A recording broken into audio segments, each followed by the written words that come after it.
Good morning everybody, this is Upar Srinivasulu. Welcome to our YouTube channel Sri Krishna Veni. In this video, I am going to solve the AP TET paper 2 maths questions.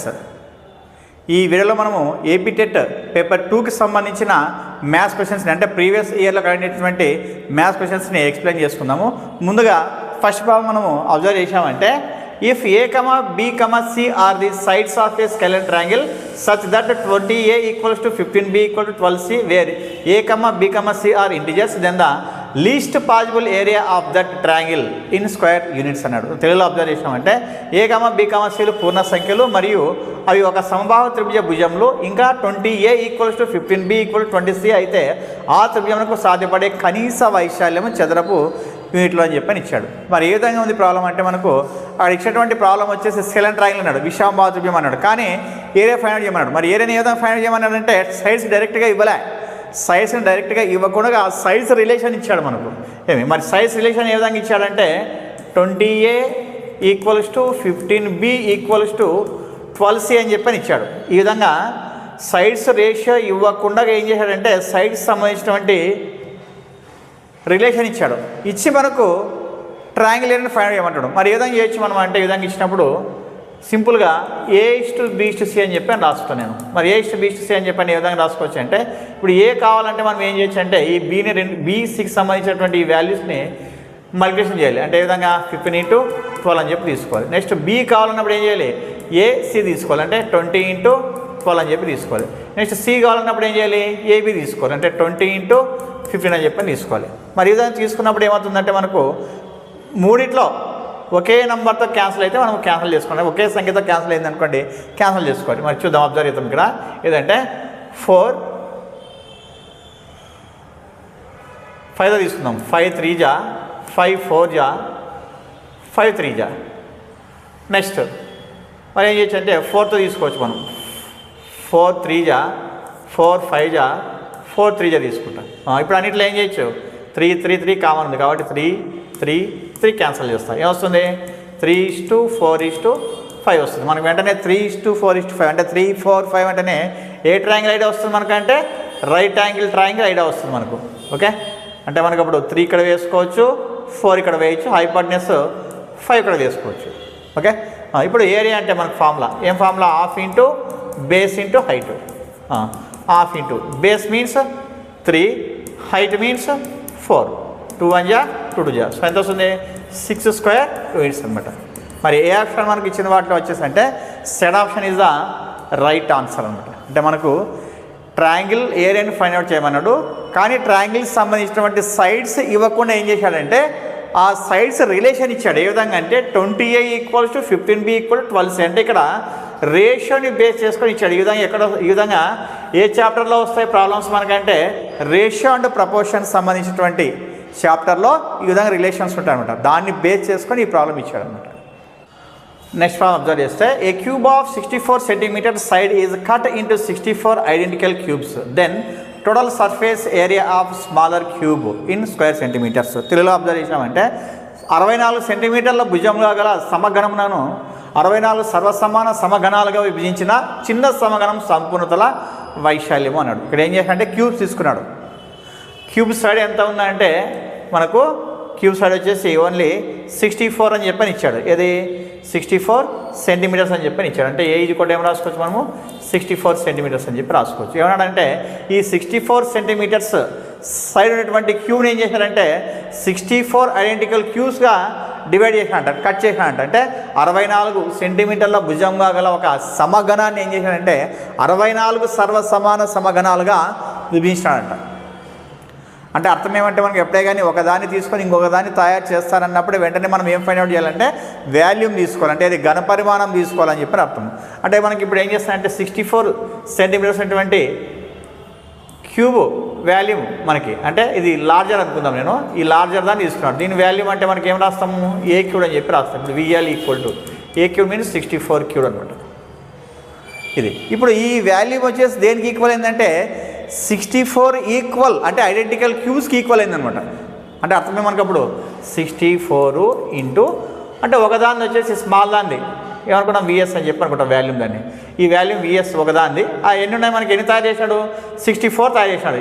A volume use చేసి ఈ bigger అంటే larger cube volume use చేసి ఈ విధంగా smaller volume అంటే ఎన్ని 64 cubes ఉన్నాయన్నమాట. అంటే 64 ఇంటూ విఎస్ అని చెప్పి రాస్తాం. ఇది కూడా ఏం రాస్తా 64 క్యూబ్ అని చెప్పి రాసుకుంటే ఇది రాసుకున్నప్పుడు విఎస్ ఈక్వల్ ఏమొస్తుంది 64 క్యూబ్ బై 64 అంటే ఒకటి క్యాన్సిల్ అయితే ఏమొస్తుంది విఎస్ ఇది కూడా ఎంత 64 స్క్వేర్ అని చెప్పి అర్థం. ఎంత 64 స్క్వేర్ అని చెప్పి అర్థం.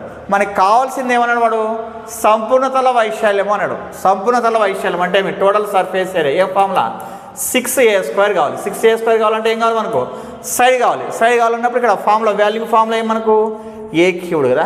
a³ ఈక్వల్ ఏమి 64 స్క్వేర్ అని చెప్పి అర్థం. నెక్స్ట్ ఏ ఈక్వల్ ఏమని రాస్తా క్యూబ్ రూట్ ఆఫ్ 64 స్క్వేర్ అని చెప్పి రాసుకోవచ్చు. Cube root of 64 square. మరి 64 స్క్వేర్ని ఎలా రాసుకోవచ్చు అంటే నేను 16 క్యూబ్ కూడా రాసుకోవచ్చు. మనం ఇది 16 క్యూబ్ రాసిన అనుకోండి ఈ క్యూబ్ రూట్కి క్యూబ్ క్యాన్సల్ అవుతుంది. ఎంత వస్తుంది ఏ ఈక్వల్ మనకు 16 సెంటీమీటర్స్ వస్తుంది. ఎంత వస్తుంది ఏ ఈక్వల్ టు 16 సెంటీమీటర్స్ వస్తుంది. ఇప్పుడు దీనిలో సబ్స్టిట్యూట్ చేస్తానండి. ఏ ఈక్వల్ టు 6 ఇంటూ 16 స్క్వేర్ అనమాట. అంటే అప్పుడు 6 ఇంటూ 16 స్క్వేర్ మీన్స్ 256. సో 6 6 జా 36 6 5 జా 33 ఎంత 33 6 2 జా 12 3 15 అంటే 1536 స్క్వేర్ సెంటీమీటర్స్. ఏది టోటల్ సర్ఫేస్ ఏరియా ఒక చిన్న సమగణం యొక్క సంపూర్ణతల వైశాల్యం అనమాట. మరి ఎన్నో ఆప్షన్ మనకి అబ్జర్వ్ చేసామంటే ఇక్కడ third option is the right answer అనమాట.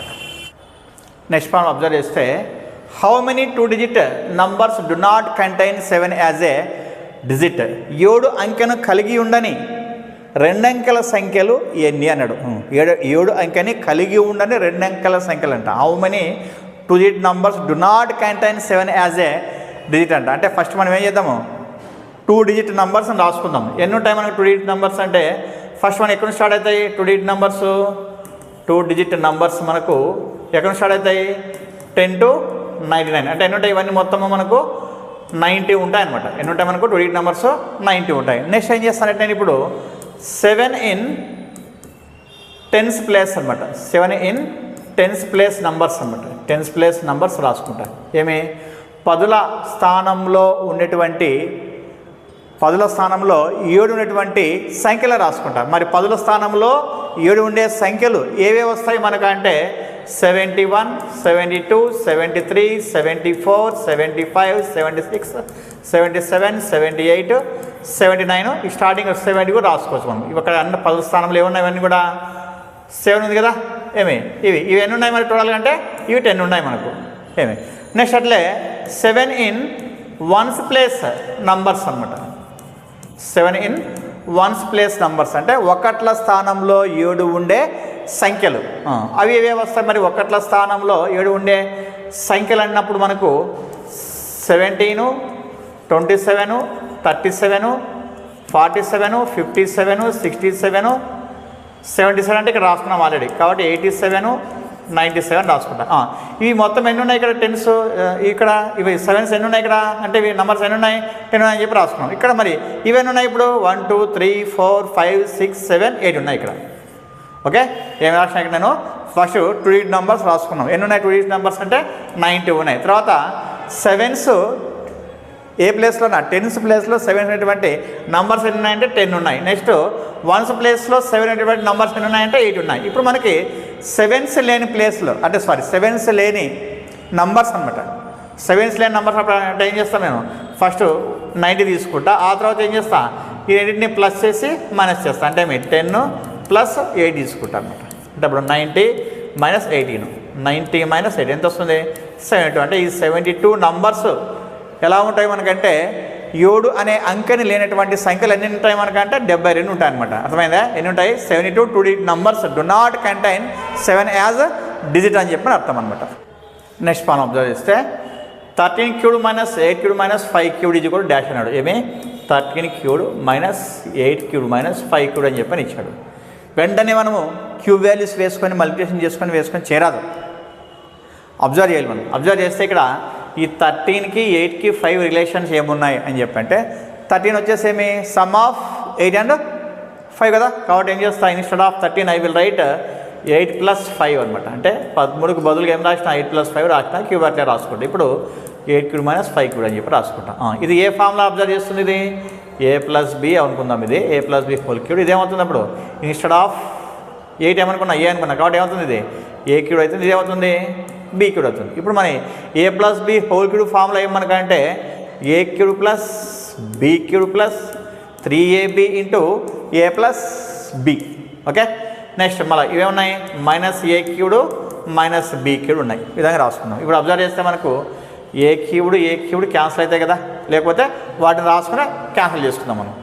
ఏది కంప్లీట్గా ఈ వాల్యూస్ సబ్స్టిట్యూట్ చేస్తే రాసుకొని క్యాన్సిల్ చేసుకుందాం, సింపుల్గా ఉంటుంది. మరి ఏది ఇక్కడ ఏ క్యూబ్ కదా, ఎప్పుడు రాసుకున్నాం? ఇప్పుడు instead of a cube I will write 8 cubed, instead of b cube I will write 5 cubed plus 3 into 8 into 5 plus 8 plus 5 minus 8 cube minus 5 cube. ఏం చేయండి? Plus 8 cube minus 8 cube cancel, plus 5 cube minus 5 cube cancel. Next 5 8 జా 40, 43 జా 120 into 8 plus 5 13, 13 2 జా 26, 13 1 జా 13 2 ఎంత 15, 0 ఎంత 1560. ఎన్నో option? Second option is the right answer అనమాట. నెక్స్ట్ ప్రాబ్లం క్యూబ్ రూట్ 3 అన్నాడు. Cube root 3 minus cube root 2 into cube root 9 plus cube root 6 plus cube root 4 equal to అని చెప్పినాడు. ఇక్కడ అబ్జర్వ్ చేస్తే మనకు ఏదో ఒక ఫార్ములా దాంట్లో ఉంటుంది, చూద్దాం మరి ఏది ఉంటుందో. Cube root 3 minus cube root 2 into ఏమన్నాడు? Cube root 9 plus cube root 6 plus cube root 4 అని చెప్పని ఇచ్చాడు. ఓకే, చూద్దాము ఏ విధంగా అంటే ఇది అలాగే రాసుకుందాము. క్యూబ్ రూట్ 3 అనుకోండి, నెక్స్ట్ క్యూబ్ రూట్ 2 అనుకుందాము. నెక్స్ట్ ఇక్కడ అబ్జర్వ్ చేస్తే దీంట్లో క్యూబ్ రూట్ ఈ 9 ఉంది, 9 ఏమైనా రాసుకోవచ్చు, ఈ రెండింటిలో రాసుకోవాలి మనం. 3 కానీ 2 కానీ రాసుకోవాలి, అంటే 3 స్క్వేర్ అని చెప్పి రాయొచ్చు. నెక్స్ట్ క్యూబ్ రూట్ 6 ఏమైనా రాయొచ్చు, 3 ఇంటూ 2గా రాసుకోవచ్చు. నెక్స్ట్ 4 ఏమైనా రాయొచ్చు, 2 స్క్వేర్ అని చెప్పి రాసుకోవచ్చు. ఓకే, దీంట్లోకే వచ్చేసింది అది. ఇప్పుడు అబ్జర్వ్ చేస్తే మనకు దీన్ని 3 టు ది పవర్ ఆఫ్ ఏం రాయొచ్చు 1/3 అని చెప్పి, next 2 to the power of 1/3 అని చెప్పి రాసుకోవచ్చు. నెక్స్ట్ దీన్ని ఏమైనా రాయొచ్చు 3 to the power of 2/3 plus ఇది ఏం రాయొచ్చు మనం అంటే 3 to the power of 1/3 into 2 to the power of 1/3 రాయొచ్చు. తర్వాత plus 2 to the power of 2/3 అని చెప్పి రాసుకోవచ్చు. ఇప్పుడు మనకి ఏ మైనస్ బి కనిపిస్తుందా మనకు? ఏదైనా రాసుకోవచ్చు మనం అంటే ఇంకా ఇంకో స్టెప్ రాస్తాను. 3 to the power of 1/3 minus 2 to the power of 1/3. దీన్ని ఏం చేస్తానంటే 3 to the power of 1/3 whole square అని చెప్పి రాసుకుంటా. 2 to the power of 1/3 whole square అని రాసు. ఎందుకంటే 8 to the power of m whole to the power of n అంటే ఏం రాసి 8 to the power of mn కదా, ఈ mn ఏం రాసినంటే 8 to the power of m whole to the power of n అని చెప్పి రాసుకున్నా. 1/3 2 అంటే ఏమొస్తుంది అప్పుడు 2/3 వస్తుంది. నెక్స్ట్ మళ్ళీ ఇప్పుడు 3 టు ది పవర్ ఆఫ్ 1/3 ఇది 2 to the power of 1/3 plus ఇది ఏమవుతుంది 2 to the power of 1/3 whole square రాస్తా. ఓకే, 1/3 హోల్ స్క్వేర్ రాసుకుంటాను. సేమ్ ఇది కూడా 7 to the power of 7 to the power of 7 అని చెప్పి రాసుకున్నాను. ఇప్పుడు ఏ ఫామ్లో ఉంది ఇది? ఏ మైనస్ బి ఇంటూ ఇది ఏ కదా, ఏ స్క్వేర్ ఇది, తర్వాత ప్లస్ ఏబి ప్లస్ ఏముంది బి స్క్వేర్ ఉంది. మరి ఏమని అర్థం మనకు? ఏ క్యూడ్ మైనస్ బి క్యూడ్ అని చెప్పని అర్థం. ఇక్కడ ఏ అంటే అర్థమేమి 3 టు ది పవర్ ఆఫ్ 1/3, దీనికి ఏముంది హోల్ క్యూడ్ ఉంది. నెక్స్ట్ బి అంటే 2 to the power of 1/3 whole cube ఉంది. ఇప్పుడు ఏం చేయొచ్చు 3 క్యాన్సిల్ చేస్తానంటే నేను ఏమొస్తుంది అప్పుడు 3 మైనస్ 2 ఎంత 1 అనమాట. ఏది ఆప్షన్ మనకు? Third option is the right answer అనమాట. Next problem the probability that a non leap year has 53 Sundays is అన్నాడు. లీప్ సంవత్సరము కానీ ఒక సంవత్సరంలో 53 ఆదివారంలో వచ్చి గల సంభావ్యత అన్నాడు. ఏ ఇయర్ మనకు?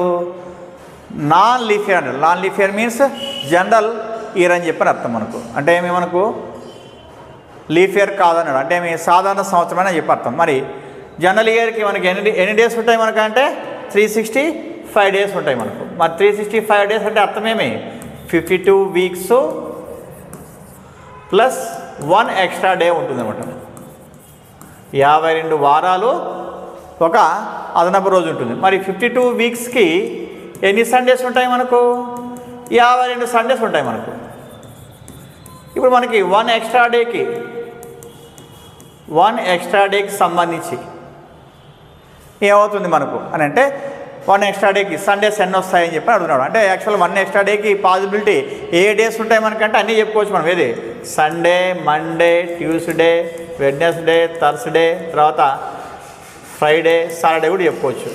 ఇవన్నీ ఏదైనా ఒకటి కావచ్చు కానీ ఇవన్నీ టోటల్గా మనకి ఏమవుతాయంటే ఇవన్నీ ఇక్కడ తీసుకుంటే మనకు అవుట్కమ్స్ అవుతాయి మనకి టోటల్ అవుట్కమ్స్ అవుతాయి మనకి. ఇవన్నీ కూడా మొత్తం ఎన్ని టోటల్ అవుట్కమ్స్ అంటే టోటల్ అవుట్కమ్స్ ఎన్ని ఉన్నాయి మనకు ఇప్పుడు 7 ఉన్నాయని చెప్పిన అర్థం. అంటే మొత్తము పర్యవసానాల సంఖ్య అవుతాయని చెప్పని అర్థం.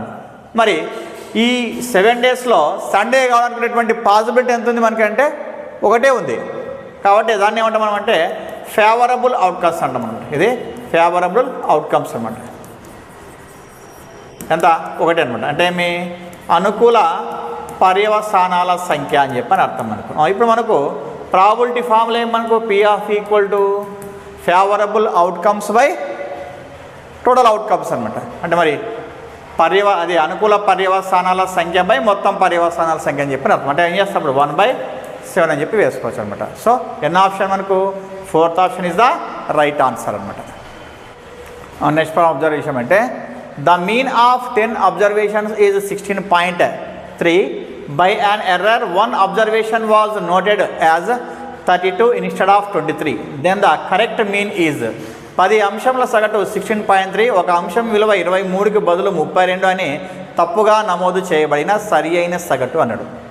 దీన్ని వితౌట్ ఫార్ములా సూత్రాన్ని యూజ్ చేయకుండా చేద్దాం. ఎలా అంటే సింపుల్గా ఫస్ట్ మనకి ఏమి ఇచ్చాడు the mean of 10 observations is 16.3 అన్నాడు. మరి మీన్ అంటే అర్థమే మనకు some of the observations by number of observations కదా. ఇది కూడా ఏమన్నా రాయచ్చు మనము 16.3 రాయచ్చు. అంటే పరిశీలనాంశముల మొత్తము బై పరిశీలనాంశముల సంఖ్య ఏదేమవుతుంది సగటుకు సమానం అవుతుంది. కాబట్టి ఏం రాస్తా 16.3 చెప్పి రాస్తా. నెక్స్ట్ సిగ్మా 10 పరిశీలనాంశముల సంఖ్య సమ్ ఆఫ్ ది 10 అబ్జర్వేషన్స్ ఏమొస్తుంది 16.3 ఇటువైపు వస్తే ఇది 10 అవుతుంది. ఎంత సిగ్మా 10 ఈక్వల్స్ టు 163.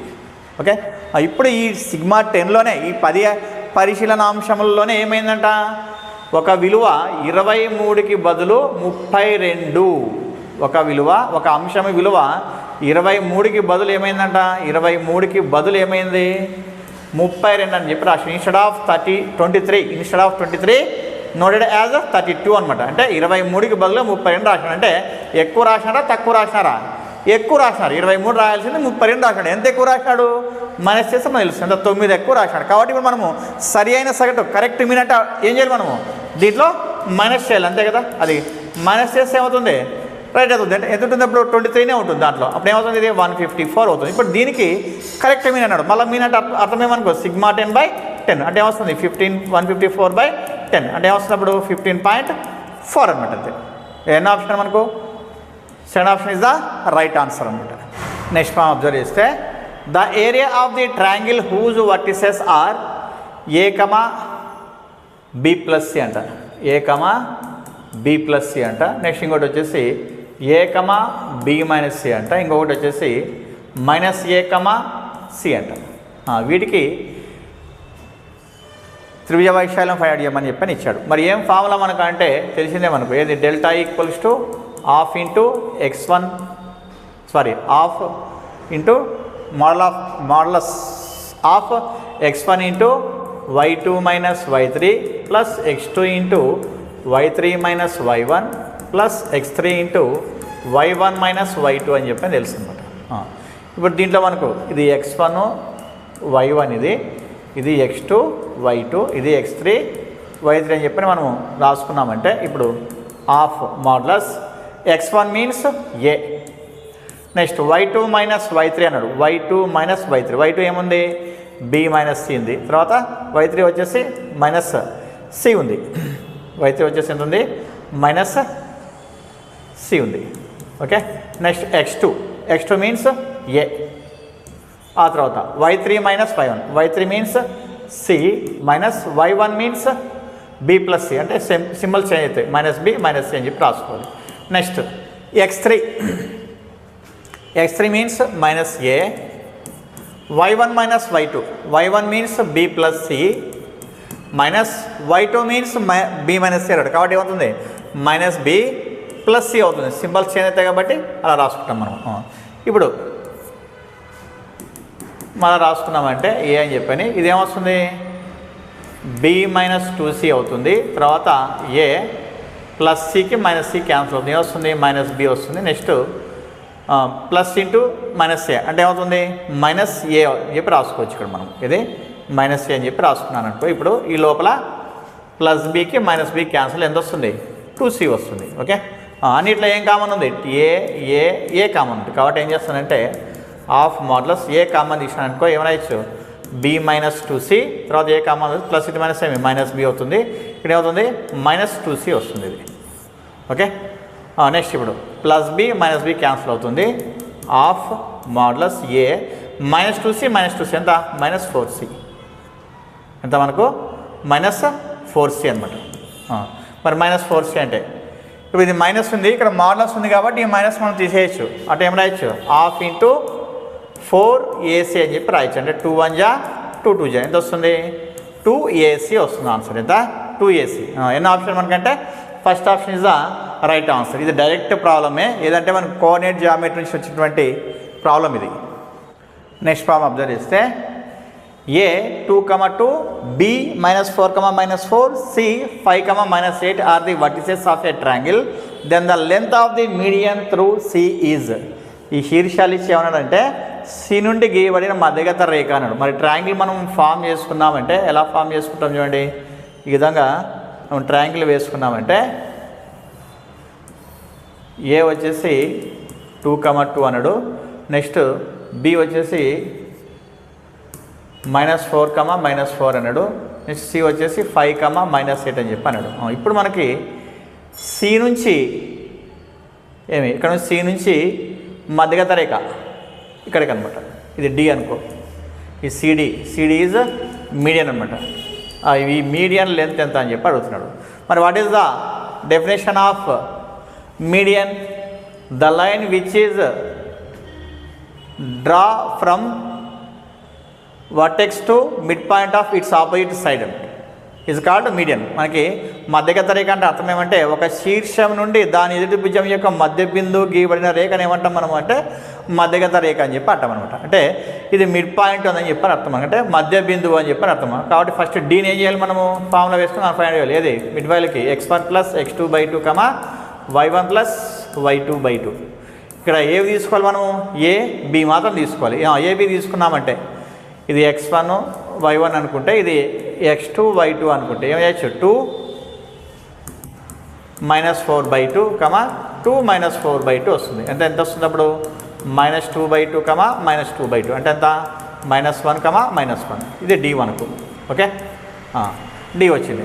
ఇప్పుడు సి తెలుసు, డి తెలుసు, -1, -1. ఇప్పుడు ఈ లెంత్ ఎంత అన్నాడు. మరి లెంత్ ఎంత అన్నప్పుడు ఫార్ములా ఏం మనకు సిడి ఫార్ములా వచ్చేసి ఏది రాసుకోవచ్చు √(x2 - x1) + y2 - y1 అని చెప్పి రాసుకోవచ్చు. ఓకే, మరి ఎలా చేస్తానంటే ఇప్పుడు 5 తర్వాత ఇక్కడ -1 ఉంది. -1 అంటే ఏం రాస్తా +1 అని చెప్పి రాసుకుంటా, (2) రాస్తా. నెక్స్ట్ -8 తర్వాత సేమ్ అట్లే +1 అని చెప్పి రాసినామంటే ఎంత 6² ప్లస్ ఎంత -7 వస్తుంది. అంటే 36 + 49, 36, 49 ఎంత వస్తుంది 85 వస్తుంది మనకు, √85. ఎన్నో ఆప్షన్ మనకు third option is the right answer. ఇది కూడా డైరెక్ట్ ప్రాబ్లమే మనకు ఇచ్చినది, డైరెక్ట్ ప్రాబ్లమ్ ఇచ్చినాడు. ఇది కూడా దేనికి సంబంధించింది coordinate geometry. Okay, next problem observe చేస్తే which of the following is incorrect అంటే కరెక్ట్ కానిది అనమాట. ఈ క్రింది వాళ్ళలో సరి కానిది ఏది అన్నాడు. ఏమి ఇచ్చాడు అండి sin 50 < cos 50, sin 70 < cos 70, sin 1 degree < cos 1 degree, tan 1, tan 2, tan 1 plus tan 2 plus tan 3 etc. plus tan 89 < 0 అన్నాడు. మరి ఇక్కడ సైన్ కాసు ట్యాన్ సంబంధించిన ప్రాబ్లం ఇచ్చాడు. మరి 50, 70 వాల్యూస్ మనకు తెలియదు కదా, 50, 70, 1 తెలియదు. కాబట్టి మనం ఏం చేద్దామంటే సైన్ వాల్యూస్ మనకి ఏమవుతాయి sin 0, 0 తర్వాత sin 90 ఎంత వస్తుంది 1 వస్తుంది. అంటే సైన్ వాల్యూస్ మనకి ఏమవుతాయంటే 0 నుంచి 1 వరకు ఇంక్రీజ్ అవుతాయి. అంటే మనకు యాంగిల్స్ ఇంక్రీజ్ అయితే ఏమి వాల్యూ కూడా ఏమవుతుంది ఇంక్రీజ్ అవుతుంది అనమాట. నెక్స్ట్ అదే కాస్ అబ్జర్వ్ చేసాం అనుకోండి, కాస్ 0 నుంచి 90 వరకు మనం అబ్జర్వ్ చేసామంటే కాస్ 0 ఎంత 1 కదా, ఈ 1 నుంచి ఇదేమవుతుంది 0 అవుతుంది. అంటే యాంగిల్స్ ఇంక్రీజ్ అయితే ఏమవుతాయి ఇవి డిక్రీజ్ అవుతాయి అనమాట. ఇవి రెండే ఏమవుతాయి యాంగిల్స్ ఇంక్రీజ్ అయినప్పుడు వాల్యూస్ కూడా ఇంక్రీజ్ అవుతాయి. కానీ ఇక్కడ యాంగిల్స్ ఇంక్రీజ్ అయితే వాల్యూస్ ఏమవుతాయి, డిక్రీజ్ అవుతాయి. ఇది అబ్జర్వ్ చేద్దాం. ఓకే, దాన్ని బేస్ చేసుకొని ఇక్కడ ఫస్ట్ ఏమన్నాడు, sin 50 degrees less than cos 50 అన్నాడు. sin 50 cos 50తో కంపేర్ చేస్తే ఖచ్చితంగా ఏ విధంగా ఉంటుంది, గ్రేటర్గానే ఉంటుంది. ఎందుకంటే ఈ వాల్యూ పెరిగే కొద్ది ఏమవుతుంది, పెరుగుతుంది. మనకు ఇదేమవుతుంది, పెరిగే కొద్ది తగ్గుతుంది. కాబట్టి దీన్ని కంపేర్ చేసినామంటే ఇది ఎక్కువగానే ఉంటుంది. కానీ వాడు ఏమన్నాడు, తక్కువ అని చెప్పాడు. sin 50 less than cos 50 అన్నాడు. అంటే ఇదే మనకు రైట్ ఆన్సర్ అనమాట. ఎందుకంటే ఇన్కరెక్ట్ అన్నాడు కాబట్టి ఏమవుతుంది, అదే రైట్ ఆన్సర్. కానీ మిగతా ఆప్షన్ కూడా అబ్జర్వ్ చేద్దాం. నెక్స్ట్ sin 70 cos 70 అన్నాడు. ఇక్కడ sin 70 వాల్యూ పెరిగింది. ఇది పెరిగితే ఇది వాల్యూ కూడా పెరుగుతుంది. నెక్స్ట్ cos 70 అన్నాడు, ఇది తగ్గుతుంది. కాబట్టి ఇది పెరుగుతుంది, ఇది తగ్గుతుంది అన్నప్పుడు ఇది గెటదానే ఉంటుంది. కాబట్టి ఇది కరెక్ట్ ఆప్షనే మనకు. కానీ వాడు ఇన్కరెక్ట్ అన్నాడు కాబట్టి ఇదని చెప్పొచ్చు అనమాట. ఇది రాంగ్. ఇది అంటే మనకి క్వశ్చన్ బేస్ చేసుకుంటే ఇది రాంగ్ అయితే అర్థం. యాక్చువల్గా అయితే రైట్ స్టేట్మెంటే అది. నెక్స్ట్ అట్లా ఇప్పుడు sin 1 degree less than cos 1 degree అన్నాడు. అంటే అర్థమే మనకి ఇప్పుడు ఇది ఏమవుతుంది, sin 1 degree వచ్చేసి ఎలా ఉంటుంది మనకంటే cos 1 degreeకి ఎలా ఉంటుంది, కరెక్ట్గానే ఉంటుంది. కాబట్టి ఇది కూడా ఏమవుతుంది, రైట్ అనమాట. కానీ ఇక్కడ ఏం చెప్పాలి, రాంగ్ అని చెప్పి వేసుకోవాలి. నెక్స్ట్ ఇక్కడ అబ్జర్వ్ చేస్తే ఇప్పుడు tan 1 tan 2 tan etcetera tan 89 అన్నాడు. ఇక్కడ మధ్యలో అబ్జర్వ్ చేస్తే ఏముంటుంది, tan 45 ఉంటుంది. tan 45 ఎంత మనకు 1 అని చెప్పని అర్థం. 1 ఈ వాల్యూస్ అన్నీ కూడా మనం రాసుకొని ప్లస్ చేసామంటే ఖచ్చితంగా ఏమవుతుంది, ఇది 0 కంటే ఎక్కువ ఉంది కదా. ఇది కూడా రైట్ స్టేట్మెంటే. కాబట్టి మనకు కావాల్సిందేమి, ఇన్కరెక్ట్ స్టేట్మెంట్ అంటే ఏది వస్తున్నప్పుడు ఇది మాత్రమే వస్తుంది. ఈ 3 కూడా మనకు రైటే అనమాట. ఇది ఒక్కటే రాంగ్ అని చెప్పని అర్థం అనమాట. ఓకే, నెక్స్ట్ ప్రాబ్లం అబ్జర్వ్ చేస్తే BCDE is a square with side 90 cm is inscribed in a triangle ABF and angle AFB equal to 45 degrees. Then the length of AF equal to dash in centimeters. 90 సెంటీమీటర్ల భుజంగా కలిగిన BCDE అనే చతురస్రం ABF అనే త్రిభుజంలో అంతర్లిఖించబడింది మరియు angle AFB equal to ఎంత, 45 degrees. అయితే AF యొక్క పొడవు ఎంత అన్నాడు. ఏమంటే ఇక్కడ మనకు చతురస్రం వచ్చేసి త్రిభుజంలో ఉందంట. చతురస్రం ఎక్కడుంది, త్రిభుజంలో ఉంది. మరి యాక్చువల్గా మనము ఫస్ట్ ఏదంటే చతురస్రం ఏది స్క్వేర్ని ఫామ్ చేసామనుకోండి. నేను స్క్వేర్ని ఫామ్ చేసి వేసుకుంటా ఈ విధంగా 4 sides ఈక్వల్గా ఉండేటట్లుగా. ఇది BCDE అనమాట. BCDE అని చెప్పి రాసుకున్నాం. తర్వాత ఏమన్నాడు, ట్రయాంగిల్ వచ్చేసేది ABF అంట. అంటే ఇప్పుడు ఏ ఇట్లా B కాంబినేషన్ ఉంది కాబట్టి ఏ ఏమవుతుంది, ఇట్లా స్ట్రైట్ తీసుకోవాలి మనం. AB ఏమన్నాడు, F అన్నాడు. ఇది ఏ అని చెప్పి తీసుకున్నాం అనుకోండి. మరి F అంటే వీటిని ఖచ్చితంగా ఇన్స్క్రైబ్ అన్నాడు కాబట్టి వీటిని టచ్ చేయాల్సిందే ఖచ్చితంగా అనమాట. టచ్ చేస్తే ఇక్కడ F వస్తుంది అనమాట. ఈ విధంగా వేసుకోవాలి మనం. ఓకేనా. ఇప్పుడు ఏమైంది, మనకు స్క్వేర్ BCDE ట్రయాంగిల్ లోపలే ఉందన్నమాట. ఇప్పుడు ఏమైంది, ఇక్కడ F వచ్చేసి ఎంత అన్నాడు, AFB ఎంత యాంగిల్ 45 అన్నాడు.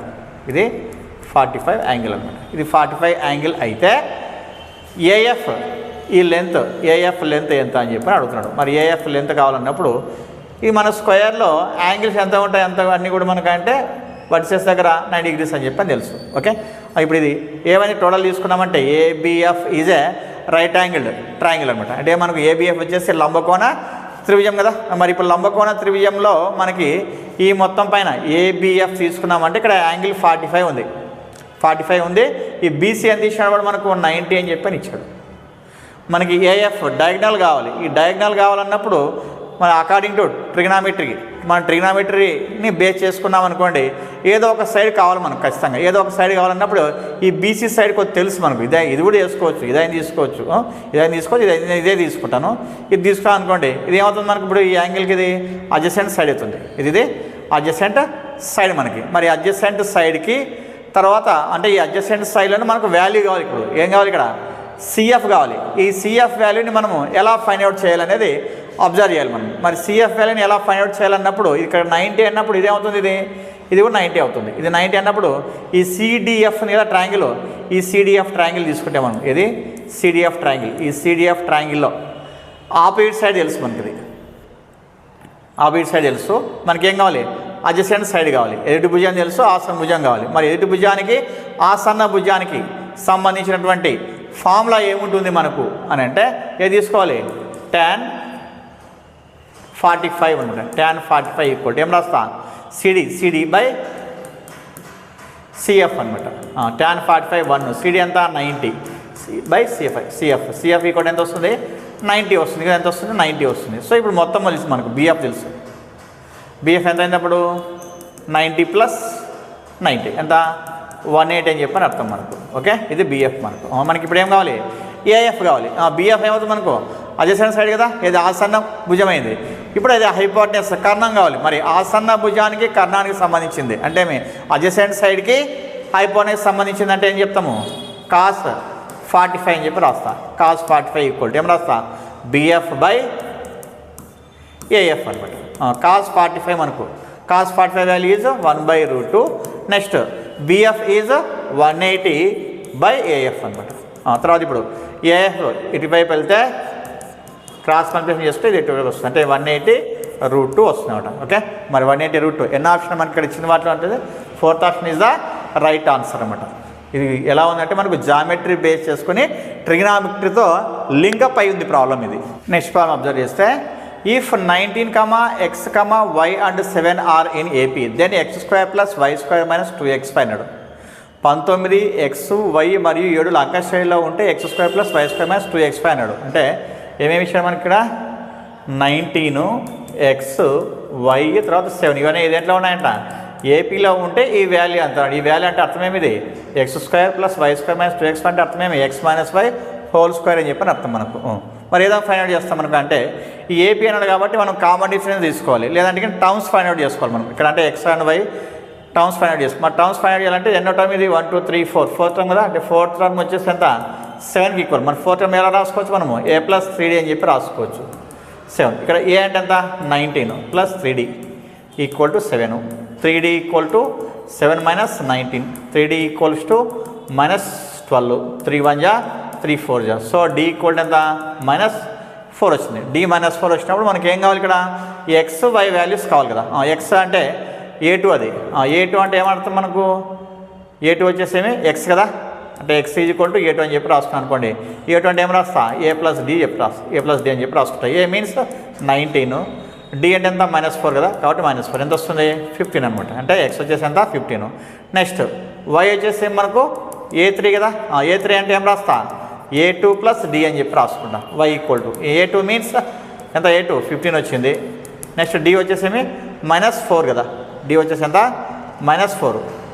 కాబట్టి a2 + d తర్వాత a2 వచ్చేసి 15 -4. y ఈక్వల్ ఎంత వచ్చింది 11 వచ్చింది. So x equal to 15, y equal to 11. మనకి అడిగింది ఏమన్నాడు x² + y² - 2x5 అన్నాడు. అంటే దీని మీనింగ్ ఏమనుకో x - y హోల్² అని చెప్పి అర్థం. Here x means 15 y means 11 whole. 15 - 11 ఎంత 4². 4² means 16. So which option is right? Second option is the right answer అనమాట. నెక్స్ట్ ప్రాబ్లం అబ్జర్వ్ చేస్తే if alpha and beta are the zeros of a polynomial 3x² + 6x + p such that alpha plus beta into 1 plus alpha equals to -2/3, then the value of p is alpha మరియు బీటాలో 3x² + 6x + p అను బహుపది యొక్క శూన్యాలు మరియు alpha plus beta into 1 plus alpha equals to -2/3 అయిన p యొక్క విలువ అన్నాడు. మనకి p of x ఏమని ఇచ్చాడో అబ్జర్వ్ చేద్దాం. ఫస్ట్ p ఆఫ్ x ఏమని ఇచ్చాడు మనకు 3x² + 6x + p అని చెప్పని ఇచ్చాడు. ఇచ్చి ఏమన్నాడంటే ఆల్ఫా బీటాలు శూన్యాలు అని చెప్పని ఇచ్చాడు. దీనికి అంటే వీటికి జీరోస్ అని చెప్పని ఇచ్చాడు. ఏది p ఆఫ్ xకి జీరోస్ ఏవి ఆల్ఫా బీటాలు అని చెప్పని ఇచ్చాడు. తర్వాత మళ్ళీ ఏమన్నాడు కింద alpha plus beta into 1 plus alpha equal to ఏమన్నాడు -2/3 అని చెప్పని ఇచ్చి ఏమన్నాడు p వాల్యూని ఫైండ్ అవుట్ చేయమని చెప్పని ఇచ్చాడు. ఇది మనకు ఇప్పుడు దీన్ని మనము ax² + bx + cతో కంపేర్ చేశానంటే a ఈక్వల్ ఎంత వస్తుంది 3 వస్తుంది, b ఈక్వల్ ఎంత 6 వస్తుంది, p ఎంత వస్తుంది తెలియదు మనకు. అంటే c ఈక్వల్ ఏమవుతుంది అప్పుడు మనకు c ఈక్వల్ ఎంత వస్తుంది p అని చెప్పని అర్థం మనకు ఇక్కడ. ఓకే, ఏమి c తెలీదు అదే ఏమని p అని చెప్పని అర్థం మనకు. ఓకే, ఈ విధంగా రాసుకోవచ్చు మనము. ఇప్పుడు దీన్ని మనం సింప్లిఫై చేసుకున్నామంటే ఆల్ఫా అట్లనే రాస్తా, బీటాతో దీన్ని మల్టిప్లికేషన్ చేయాలి. ఏమొస్తుంది బీటా ఇంటూ 1 అంతా బీటా, తర్వాత బీటా ఇంటూ ఆల్ఫా అంటే ఏమొస్తుంది ఆల్ఫా బీటా ఈక్వల్ ఏమి -2/3 అని చెప్పి అర్థం. ఇక్కడ మనకు ఆల్రెడీ తెలుసు alpha plus beta. Alpha plus beta అంటే అర్థమే మనకు -b/a కదా formula, -b/a plus next alpha beta అంటే అర్థం ఏమి మనకు C/A అని చెప్పని అర్థం మనకు. ఓకే, ఈజ్వల్ ఏమి -2/3 అని చెప్పని అర్థం. ఇప్పుడు ఏం చేయొచ్చు మనము LCM A తీసుకుంటే పైన వస్తుంది -B + C వస్తుంది. ఇక్కడ ఏం రాయొచ్చు -2/3. ఇప్పుడు మైనస్ రాస్తా. B అంటే ఎంత ఉంది 6 ఉంది, ప్లస్ C అంటే ఎంత ఉంది P ఉంది /3. A అంటే ఎంత మనకు 3 అనమాట. నెక్స్ట్ -2/3. ఇప్పుడు ఏమవుతుంది 3 క్యాన్సిల్ చేస్తే ఏమొస్తుంది -6 + P = -2. ఓకే, 3 క్యాన్సిల్ అయినా ఇక్కడ. ఇప్పుడు P ఈక్వల్ ఏమవుతుంది -2 + 6. P ఈక్వల్ ఎంత 4 అనమాట. ఎన్న option second option is the right answer అనమాట. మన నెక్స్ట్ ప్రాబ్లం అబ్జర్వ్ చేస్తే if x + 1/x = 7 then x³ - 1/x³ అన్నాడు. ఇక్కడ ప్లస్ ఉంది, ఇక్కడ మైనస్ ఉంది. ఇక్కడ x+ అన్నాడు, ఇక్కడ x³ - అన్నాడు. మరి ఫస్ట్ x³ - 1/x³ అంటే ఏమని అర్థం మనకు a³ - b³ కదా. దీన్ని అబ్జర్వ్ చేద్దాం. a³ - b³ అంటే ఏం రాసుకోవచ్చు formula a - b² + 3ab × a - b రాసుకోవచ్చు. అంటే ఇప్పుడు మనకు x³ - 1/x³ ఫైండ్ అవుట్ చేయాలంటే ఖచ్చితంగా ఏం కావాలి a - b కావాలి కదా. ఇక్కడ కూడా a - b కావాలి. a - b కావాలంటే ఇక్కడ ఇచ్చింది a + b అని చెప్పని అర్థం. మరి అప్పుడు నేను ఏం చేస్తాను అంటే ఇక్కడ a - b² తీసుకుంటా. a - b² ఏం రాయొచ్చు మనము a + b² - 4ab అని చెప్పి రాయొచ్చు కదా. అప్పుడు ఏమవుతుంది x - 1/x² = ఏం రాస్తా x + 1/x² - 4 × x × 1/x రాస్తా. ఇక్కడ x క్యాన్సిల్ అవుతుంది. తర్వాత ఇక్కడ x + 1/x అంటే 7² 4 ఎంత 49 - 4 ఎంత వస్తుంది 45. ఇది x - 1/x².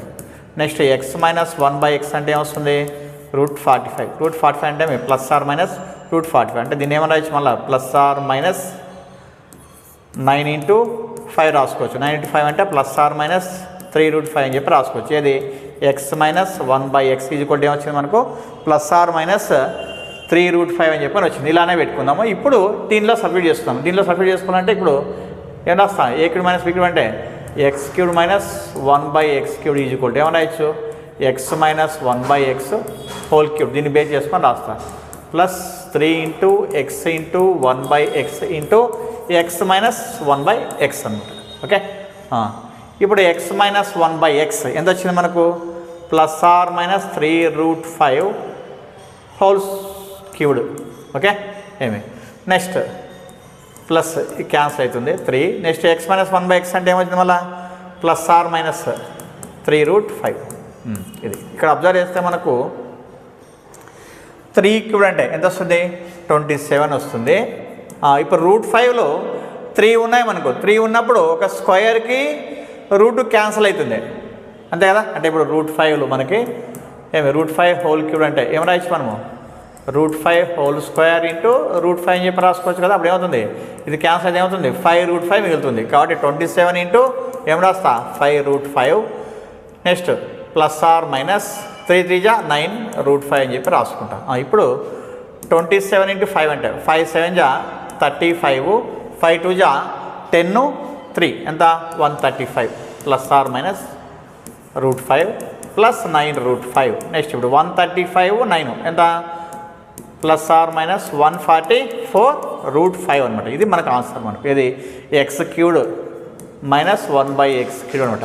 మరి ఎన్నోది ఆప్షన్ అంటే 4th option is the right answer అనమాట. నెక్స్ట్ ప్రాబ్లం అబ్జర్వ్ చేస్తే triangle PQR and triangle XYZ are similar and their areas are respectively 64 square centimetres and 121 square centimetres. If YZ = 15.4 centimeters, then the length of QR is in centimeters.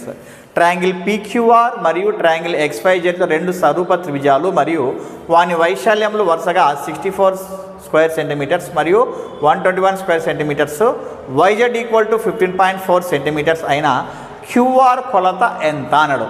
మరి యాక్చువల్గా ఇది triangles సంబంధించినటువంటి similar triangles సంబంధించినటువంటి formula మనకు similar triangles సంబంధించినటువంటి problem మనకు. మరి ఏ విధంగా చేయొచ్చు అంటే మనకు ఇక్కడ రెండు త్రిభుజాలు ఏ విధంగా ఇచ్చాడు స్వరూపాలు అని చెప్పని ఇచ్చాడు అనమాట. మనకు ఒక కండిషన్ ఉంది. మరి ఫస్ట్ డ్రా చేసుకుందాము. డయాగ్రామ్ డ్రా చేసినానంటే ఇది PQR అని చెప్పి తీసుకున్నాం అనుకోండి. ఇది వచ్చేసి XYZ అని చెప్పి తీసుకుంటే మనం XYZ అనమాట.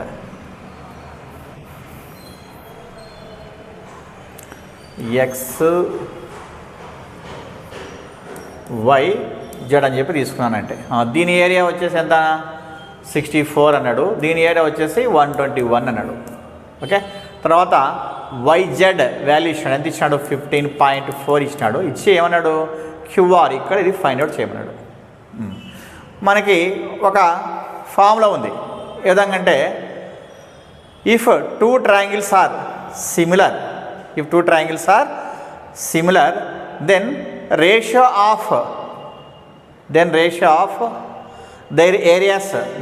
of their areas equal to ratio of squares of their sides అన్నమాట. మరి ఒక సిద్ధాంతం, ఒక థీరం ఏ విధంగా ఉందంటే రెండు త్రిభుజాలు స్వరూపాలు అయితే వాటి వైశాల్యాల నిష్పత్తి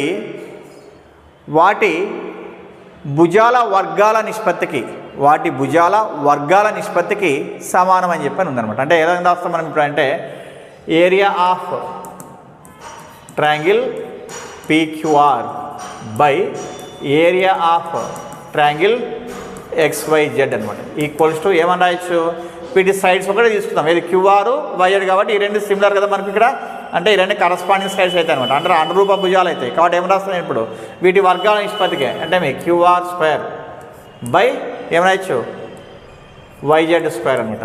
ఇప్పుడు ఇది తీసుకున్నామని ఏరియా ఆఫ్ ట్రయాంగిల్ PQR ఎంత ఉంది 64 ఉంది, నెక్స్ట్ ఇది 121 ఉంది. ఇదేం రాయొచ్చు QR by YZ whole square రాసుకోవచ్చు మనం. నెక్స్ట్ 64 బై 121 ఈక్వల్స్ టు ఈ రూట్ ఈ స్క్వేర్ ఇటువైపు వస్తే అవుతుంది రూట్ అవుతుంది అనమాట. ఇది ఇప్పుడు ఏం రాయొచ్చు QR అట్లే రాస్తా. YZ అంటే ఎంత ఉంది 15.4 ఉంది. మరి ఇది ఏం రాయొచ్చు 64 అంటే ఇది 8 అవుతుంది, ఇది వచ్చేసి ఎంత 11 అవుతుంది. 121 కాబట్టి 11 అవుతుంది. నెక్స్ట్ QR ఈక్వల్ టు 15.4 అని చెప్పి రాయొచ్చు. నెక్స్ట్ QR ఈక్వల్స్ టు ఏమవుతుంది ఇటువైపు లేదంటే ఇట్లా క్యాన్సిల్ చేయొచ్చు. 11 1 11 అంటే పాయింట్, నెక్స్ట్ 44 11 4 44 ఎంత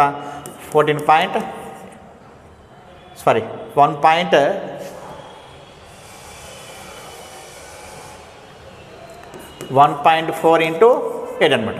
ఏమి 1.48 అంటే మనకి ఎంత వస్తుంది అప్పుడు 8 4 32 8 1 8 ఎంత 11 అంటే ఎంత వస్తుంది 11.2 అని చెప్పని అర్థం. మరి 11.2 అంటే QR ఈజ్ 11.2 అంటే ఎన్న ఆప్షన్ మనకు third option is the right answer అనమాట.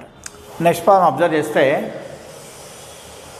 Measure of a reflex angle theta then theta lies, ఒక పరావర్తన కోణం కొలత టీటా అయినా టీటా విలువ అని చెప్పని విధంగా ఆప్షన్స్ ఇచ్చాడు. ఇదేమంటే 90 నుంచి 180 మధ్యలో ఉంటుందని చెప్పని అర్థం. ఇది వచ్చేసి 180 నుంచి 270 మధ్యలో ఉంటుందని, నెక్స్ట్ 270 నుంచి 360 మధ్యలో ఉంటుందని, నెక్స్ట్ 180 నుంచి 360 మధ్యలో ఉంటుందని చెప్పని అర్థం. ఏమి యాక్చువల్ చెప్పాలంటే 180 నుంచి 360 మధ్యలో ఉండేది ఏమవుతుంది మనకు రిఫ్లెక్స్ యాంగిల్ అవుతుంది అనమాట. కానీ దీనికంటే ముందు కొన్ని యాంగిల్స్ మనము తెలుసుకున్నామంటే ఏది ఫస్ట్ అల్పకోణం అంటాం. ఇది అల్పకోణం. ఏమి అల్పకోణం అంటే దీని ఇంగ్లీష్లో ఏమంటారు అక్యూట్ యాంగిల్ అంటాం. ఏది మనకు లెస్ దాన్ 90 డిగ్రీస్ అనమాట. నెక్స్ట్ గ్రేటర్ దాన్ 90 డిగ్రీస్ తీసుకుంటే అదేమవుతుంది అబ్ట్యూజ్ యాంగిల్ అవుతుంది మనకు. ఇది అబ్ట్యూజ్ యాంగిల్ అనమాట, అంటే అధిక కోణం అంటాం మనము. ఇది అధిక కోణం గ్రేటర్ దాన్ 90, తర్వాత లెస్ దాన్ 180 మధ్యలో ఉంటుంది అనమాట. అది అంటే 90 less than theta less than 180 అయితే అదేమవుతుంది అబ్ట్యూజ్ అవుతుంది అంటే ఇది తీసుకోవచ్చు మనం. ఇది అధిక కోణం అని. ఓన్లీ 90 అన్నప్పుడు ఏమవుతుంది లంబ కోణం అని చెప్పి తీసుకుంటాం, అంటే రైట్ యాంగిల్ అని చెప్పని అర్థం. ఏమి రైట్ యాంగిల్ అని చెప్పని అర్థం మనకు. ఇది రైట్ యాంగిల్ అని చెప్పని అర్థం. మరి ఓన్లీ 180 మాత్రం తీసుకుంటే ఏమవుతుంది స్ట్రైట్ లైన్ అని స్ట్రైట్ యాంగిల్ అంటాం దీన్ని. ఇది స్ట్రైట్ యాంగిల్ అంటే ఇది మనకు సరళ కోణం అని చెప్పి తెలుగులో చెప్తాం. ఇది సరళ కోణం. మరి ఓన్లీ రిఫ్లెక్స్ యాంగిల్ అంటే ఇది రిఫ్లెక్స్ యాంగిల్ అంటే పరావర్తన కోణము అంటే మనకు ఏమి ఎక్కడి నుంచి వస్తుందంటే 180 నుంచి 360 మధ్యలో ఉండేదన్నమాట. ఇది 180 నుంచి 360 మధ్యలో అంటే ఎన్న ఆప్షన్ మనకు fourth option is the right answer అని చెప్పి అర్థం అనమాట. ఇది టోటల్గా ఏపీ టెట్ పేపర్ 2కి సంబంధించిన మ్యాథ్స్ ఎక్స్ప్లెనేషన్ క్లాసు. మరి నా క్లాసు మీకు నచ్చినట్లయితే if you like my video please subscribe our YouTube channel Shri Krishnaveni and share this video to your friends and well wishers. మరి నా క్లాస్ మీకు బాగా అర్థమైంది అనుకుంటే ఖచ్చితంగా ఈ వీడియోని మీరు షేర్ చేయండి, అదేవిధంగా ఒక లైక్ ఇవ్వండి. ఎందుకంటే మీరు ఇచ్చేటువంటి లైక్ షేర్సే మాకు చాలా ఎనర్జీని ఇస్తుంది అనమాట. Okay, thank you. This is Uppara Srinivasulu.